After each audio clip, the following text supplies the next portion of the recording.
Hi,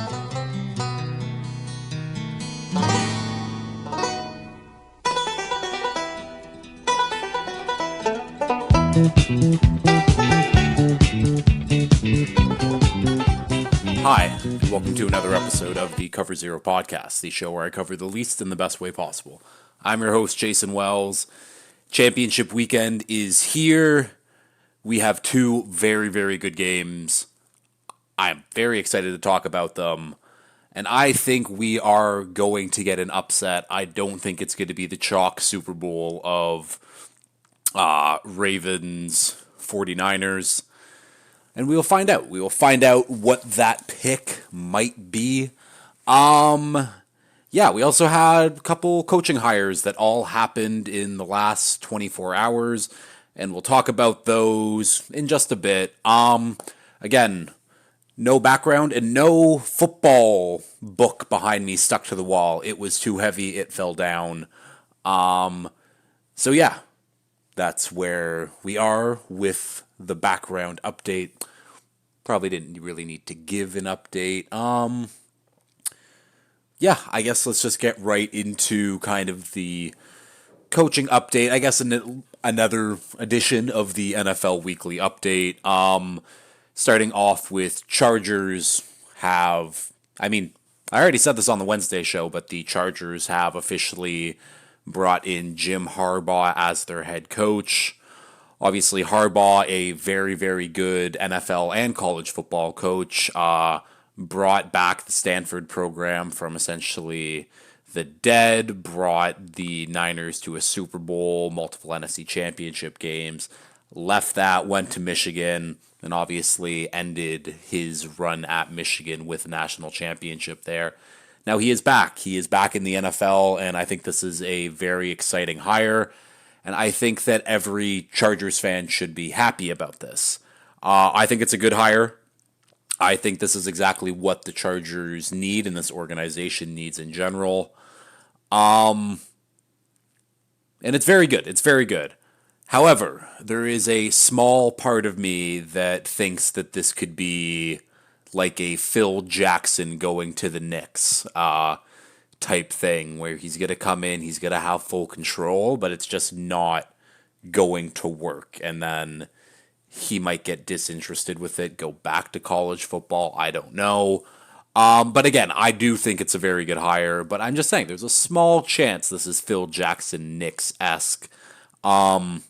He did call Justin Herbert the best quarterback in the NFL. He also called J.J. McCarthy the best quarterback in college. Either way, good hire, good for Chargers fans. Hopefully it turns into something that's meaningful for once. Moving on, another coaching hire. Atlanta Falcons have made it official. They have hired Raheem Morris as their new head coach. The Rams defensive coordinator has obviously done an excellent job over these last few years, and especially this year with the lack of talent that defense did have. A lot of young players stepped up, and he is a big reason behind it. I think the players love him too. I think the NFLPA put out a thing of like, oh, who would you want to play for, like coordinator-wise? And I think that Morris was one of the top defensive guys. So I think this is a great hire. I think this is the hire that the Falcons needed to make for the culture. Because, to be honest, I didn't see the fit with Bill Belichick and the Falcons. Obviously, Bill, GOAT coach, fantastic coach, still one of the best defensive minds in the game. But he wants control, and that's what he's had through his entire tenure in New England, for better and for worse. And I don't think that this Falcons front office wanted to cede control to Bill. And I also think that he wanted to bring in Josh McDaniels and maybe Matt Patricia, who historically players do not like. And it's not the Patriot way if you're not on the Patriots. I think that has been well established in the NFL with almost every single Belichick disciple. And I don't think that the Falcons wanted to do that. And I think that Terry Fontenot, the GM, was smart enough to be like, no, Bill's going to come in here, probably do a pretty good job, but he's not the future. Raheem Morris, he is the future. I'm excited. I think that's a very good hire. I think it's better than what Belichick could have been. And I don't think there's a job out there for Bill anymore. We talked about how the Seahawks job, I mean, they just let go of Pete Carroll, a older defensive guy who, again, fantastic coach, but why would you bring in Bill, who's 2 years younger than him? Like, that's not what you're trying to do. The Commanders, it's kind of the same thing as the Falcons.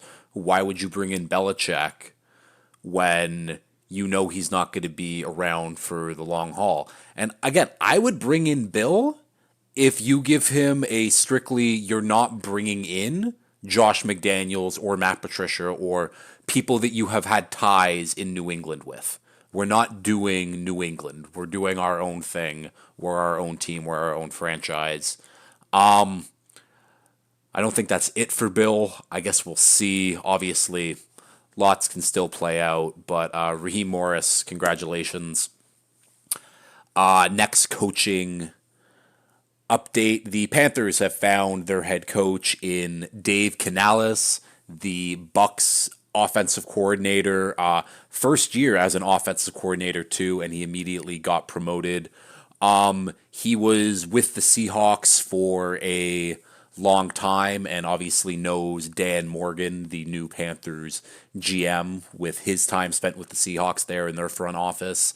And Canales was part of the reason why Geno Smith kind of had that turnaround and had that fantastic year. And he did the same thing with Baker. Baker had the best year of his NFL career too. And putting Geno and Baker in like good NFL QB territory is something that was seemingly hard to do for a long time. I mean, Geno's been in the league for a decade now. Baker definitely less, but I think this is a good hire. I like Dave Canales, but I also think that this could be a David Tepper thing where they had they had Baker Mayfield last year on their team, obviously, and couldn't make it work. He was terrible. They cut him, and he sees, well, Dave Canales, he got Baker Mayfield to work. He's a smart guy. Let's bring him in here, and he can fix everything because he fixed Baker. Yeah, I guess we'll see. This is a very fast rise for Canales. I mean, he was the passing game coordinator for the Seahawks, and then obviously the Bucs OC. But we'll see. Again, I like the hire, but this is more of a 50-50 coin flip hire than I think a lot of the other ones have been more slam dunks. But what the fuck do I know? Yeah, more hunches than anything. Canales can be great, and Morris and Harbaugh could also shit the bed. But I think Canales has the most to prove year one. I think that's fair. And we have a mutually parting of ways. Vic Fangio and the Dolphins are done. They're kaputs. Initial shock to this one was this sucks. Fangio made our defense look pretty good. I mean, we were starting Justin Houston and Melvin Ingram in the wild card, and the defense looked pretty good that first half, and they did look very good when healthy with Chubb, with Ramsey, with Holland, with Phillips. We had a very good defense, and so initial reaction was, oh, this sucks. Then I see Javon Holland, Canadian, one of my favorite Dolphins, post on his Instagram story, him holding rocks, going out to the street, and him kicking those rocks. Essentially, I mean, if you picked up on that, telling Vic Fangio to go kick rocks. I think a lot of these Dolphins guys did not like Fangio. I think Fangio was too old school for them compared to how Mike is with the offensive guys. There was I don't know what week it was, but Jalen Ramsey in an interview was asked, oh, are you going to shadow their number one this week? And he seemed kind of pissed off that he was like, no, that's not in the game plan this week. And you could tell that he was like a little annoyed that he wouldn't be shadowing the one. And Jalen Ramsey is a guy who should be shadowing the ones. I don't know how many times that Eli Apple was covering CeeDee Lamb or Stephon Diggs or Rashee Rice, whatever. So I think that they grew thin. I think Fangio, whatever. I think he's probably going to go be the Eagles DC now. We'll see how that works. And the name that got floated out there for who could be the new defensive coordinator, Brandon Staley was immediately thrown out there. That hurts. That sucks. I have been on the Brandon Staley hate train for quite some time. He had talented players on that defense for the Chargers, and he never had a top 20 defense in his entire coaching tenure with the Chargers.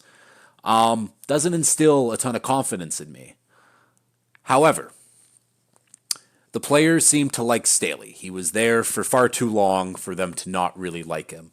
He's a Fangio disciple, which means he runs the same type of scheme that Fangio does, which worked last year. And I also don't want our players to go into a third straight year of a new defense. Consistency would be good for the overall aspect of the team. So there are ways that I can talk myself into Brandon Staley. Am I going to like it? No. Am I going to be happy about it? Definitely not. But I can talk myself into it. Obviously, he got the head coaching job. He was embarrassed time after time after time after time after time after time after time. But this is a redemption arc potentially for him if he comes to the Dolphins. Now, again, just a rumor, but if it happens, I can talk myself into Brandon Staley being the defensive coordinator somehow. Other names that got floated out there are linebackers coach. I think Anthony Campanelli is his name. The players seem to love him. He was a huge part of the Hard Knocks, in-season Hard Knocks. And he is a name that has been getting defensive coordinator interviews this cycle. And maybe we do an in-house hire. I'm not a huge fan of that. I think that we need a defensive coordinator. In-house hires kind of scare me. I mean, we saw Brian Flores for his time in Miami not being able to build an offensive staff and just kind of promoting internally and having it not work. Mike McDaniel, now after Fangio, is on his third different defensive coordinator. No, this is his third year. So technically he's going to be on his third defensive coordinator now in his third year. Not great, but it's the whole other half of being a head coach is the defensive side of the ball. Mike needs to focus on that this offseason, really get that hire right. And I'm sure that we will. A couple other notes to finish off. Not coaching related, but now former Pats receiver Keyshawn Boot has been arrested for underage gambling. So apparently when he was at LSU, he had a where is it here? There it is. So he had an underage gambling account. He was placing bets, blah, blah, blah. In the 13 months he had the account, he placed 8,900 bets. I've seen different numbers thrown out, but apparently the account, he deposited roughly like 131,000, got all the way up to 500 and something thousand, and then he left with 50,000. And people are being like, "Oh, Keyshawn Boot, I can't believe he's such a good gambler. Give me his picks." He went up to 500,000. It means he was really good. He did not take any of that money out. He lost all that money and got 50,000. So technically he lost 80,000 on his account. And he wasn't really secretive about that either. I'm kind of shocked it took that long to find him, but his usernames were Keyshawn Boot 7 and Keyshawn Boot 01. So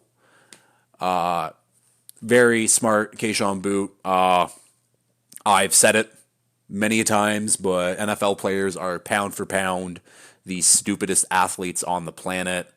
I guess we'll see what happens with that. Obviously, his time with the Patriots is more than likely done.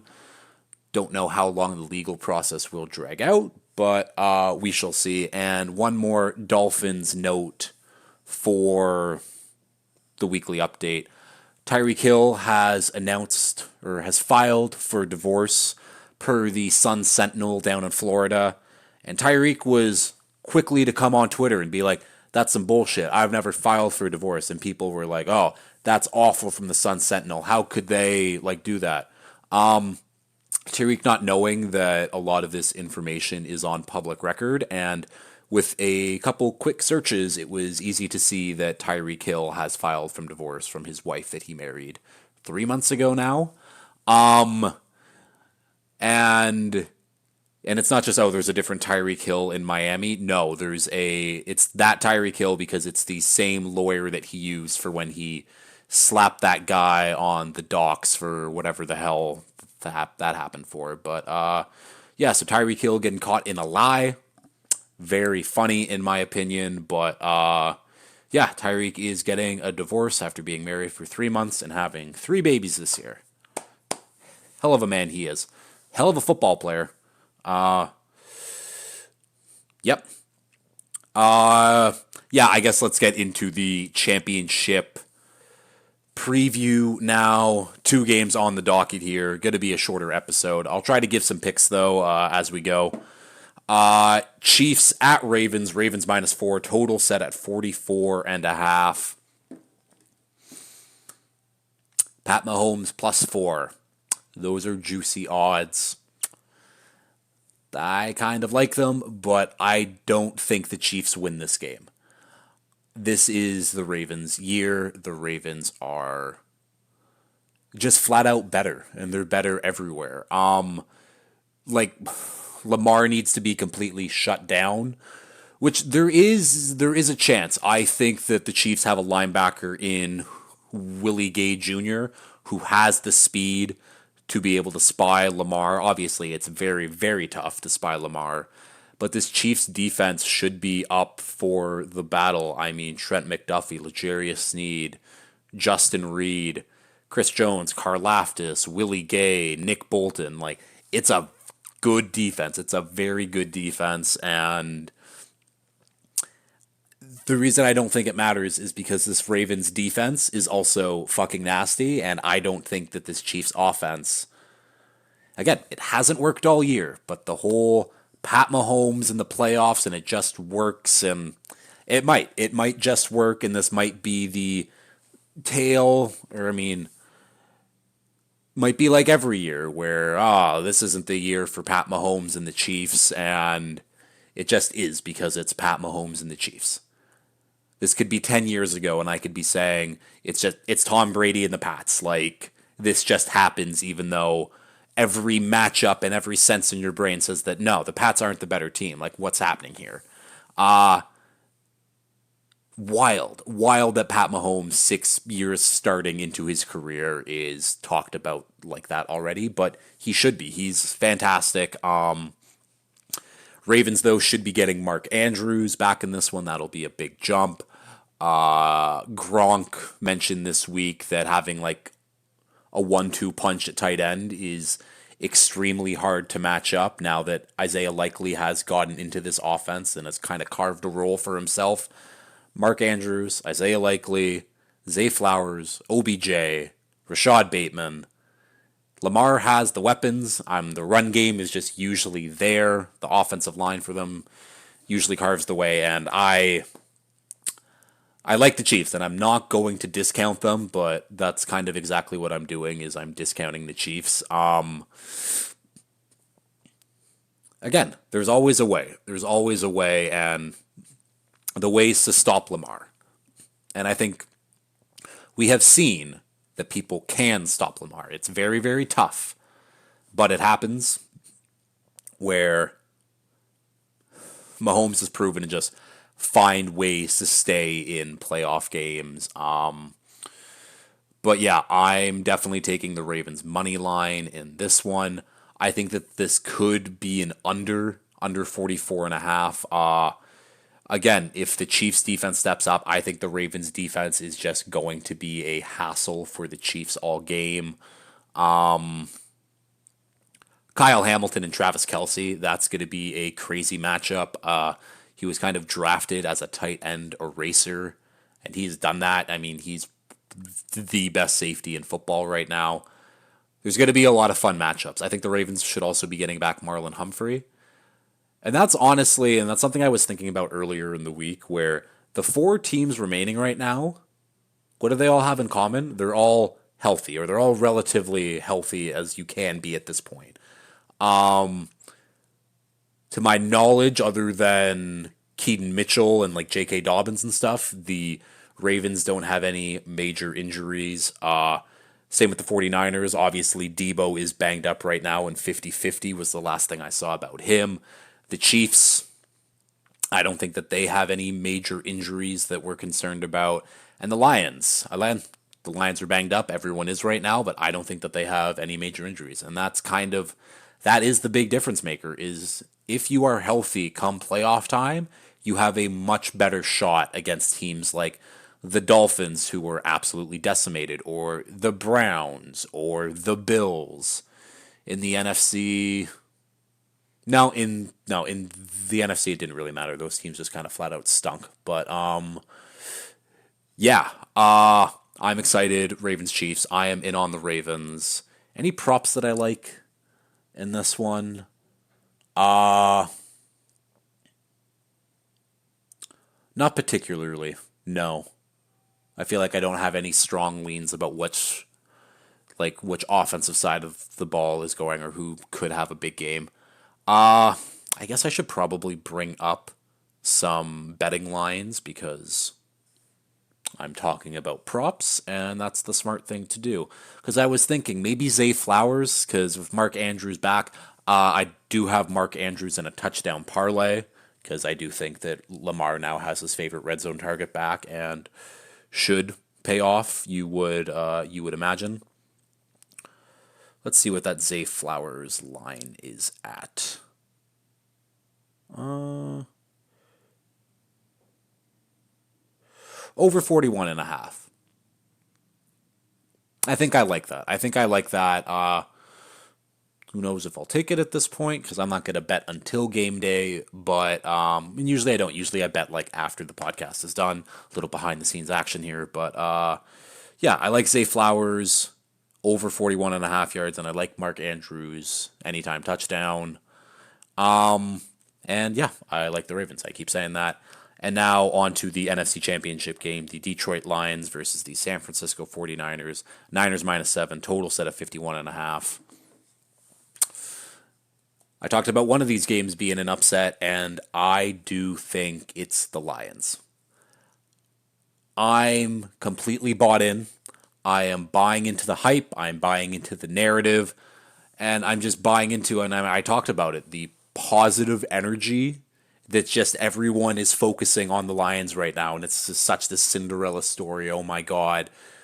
And they're running into a juggernaut in the Niners who looked beatable last week. And the big indicator of how this game is going to go to me is Deebo Samuel playing. I'm sure that he will try to tough it out. So it'll be interesting. I think this game will be a shootout. I don't think that for as good as the Niners defense is, that defensive line and that front seven going against the best offensive line in football, Penei Sewell is right up there with Trent Williams, in my opinion. Frank Ragnow, one of the best centers in the game. Taylor Decker, just long-time, solid, dependable tackle, always good. I think they got Haloti Vaitai and Jonah Jackson at guards, who are just solid, but this is a very good offensive line going against Bosa and Chase Young and Hargrave and Armstead. That is the matchup, and this game is going to be won in the trenches, and I am giving my edge to the Lions in this one. Because even on the other side, it's Trent Williams and kind of a bunch of guys for the Niners, but they make it work. going against a Lions defensive line and defense that has been getting pressure a lot of the time. Aaron Glenn has been in his bag recently.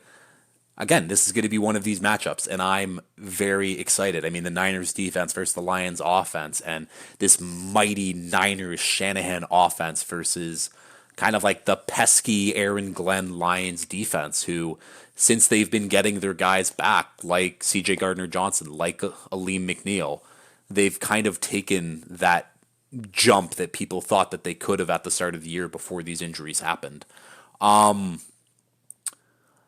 Yeah, I'm on the Lions. So I'm on Lions +7. I think I'm on the over in this one too.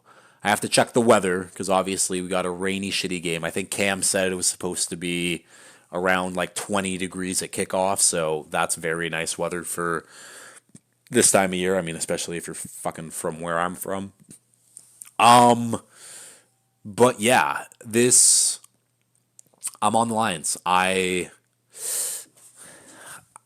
don't know if it's a good thing, but I like the Lions in this one. Let's look at some props here. I think I took a Brandon Ayuk anytime touchdown. I think that he is kind of due. He's obviously, this Lions secondary is still kind of shoddy, so I think Ayuk needs to have a big game if the Niners do win this one. He's -125 anytime TD. And what are his receiving yards? Over 81.5. It's a high number, but again, I think that if the Niners need to win, they need to win through the air.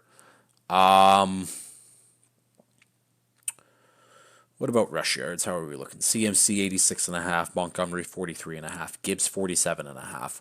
One of Montgomery or Gibbs will hit above their total. I don't know who, but one of them will. Yeah, do I have... No, I think these are... I don't know. I'm excited. I think all of these teams are very evenly matched. I think that the Niners are definitely getting the benefit of the doubt, which they should. They kicked everyone's ass this year except for the 49ers, and obviously they went on that 3-game skid when people were hurt. But they went on that 3-game skid when Debo was hurt, and they won last week, but they eked out a win last week versus the Packers, and I think that this Lions team is much better than that Packers team. Oh, I should have mentioned Packers fired their defensive coordinator, Joe Barry. He couldn't save it after his bit of like a good playoff run that he had, but I mean, that's what happens when you give up 30-plus points to the Panthers and almost lose that one. So great for the Packers, honestly, and we'll see who goes there for defensive coordinator. But yeah, does Jared Goff make it to his second Super Bowl, or does Brock Purdy make his first? Technically, I guess we will see. And playoff Shanahan, let's see if he can finally win the big one eventually. But I think that'll do it. I do have to end this one a tad earlier because I am scheduled to work at 5 in the morning, unfortunately. But yeah, this was a good episode. And if you have liked this, please like, share, retweet, subscribe, all that fun stuff. And until next time, peace.